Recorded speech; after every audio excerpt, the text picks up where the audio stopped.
Salams and welcome. Thank you for joining me in episode number 167 of the Afrikaans translation of the Holy Quran, which is the Heilige Quran by Imam M.A. Baker.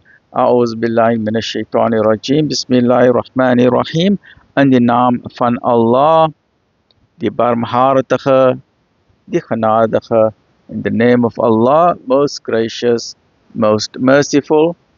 Episode 167, hoofstuk 8, vrywillige gawes, Surah 8 Al-Anfal.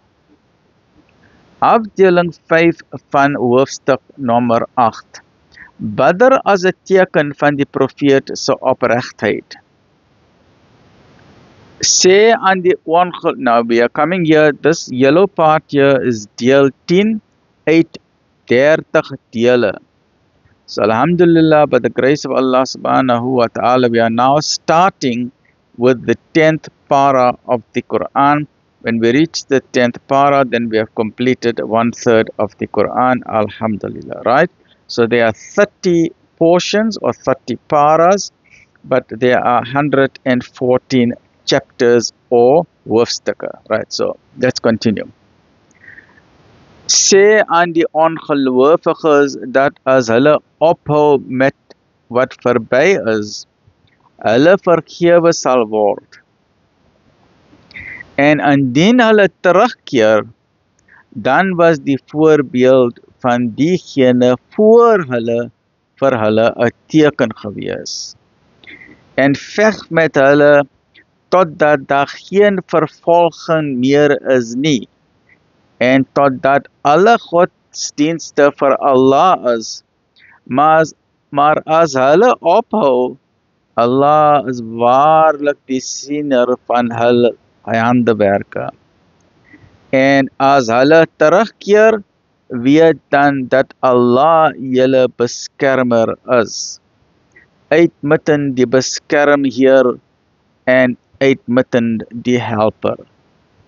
En weet dat 'n vyfde van wat julle in die oorlog lood, moet gaan aan Allah en die boodskapper, en die naasverwante, en die weeskinders, en die armes, en die reisigers.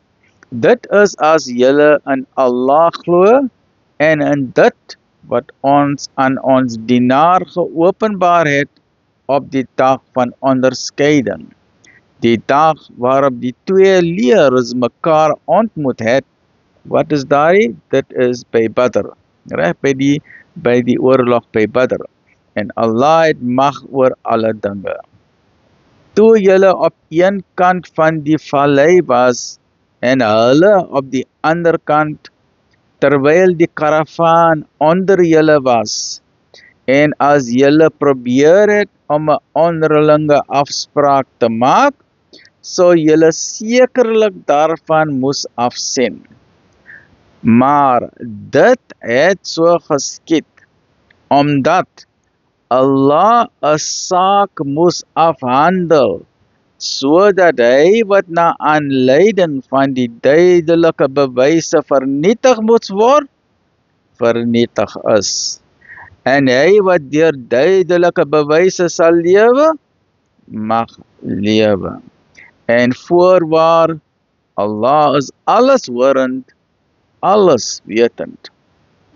Toe Allah julle deur 'n droom gewys het, dat hulle min is, en het hy hulle as baie laat voorkom, so julle sekerlik lafhartig geword het, en so julle sekerlik oor die saak gerede kwaal het. Maar Allah het julle gered. Voorwaar, hy is die weter van wat in die harte omgaan.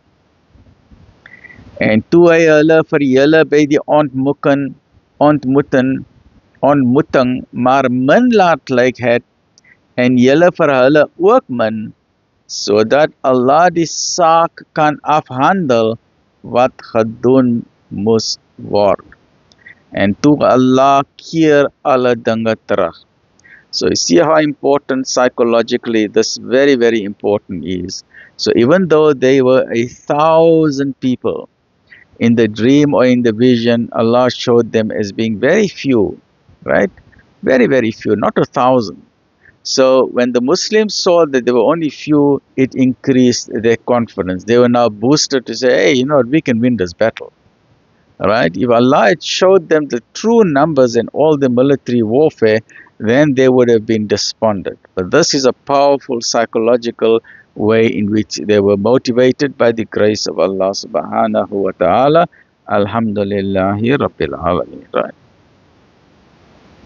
Join me in the next episode, which is episode number 168, and we are busy with chapter number 8 of the Haylaha Quran. Alhamdulillah Rabbil Alameen.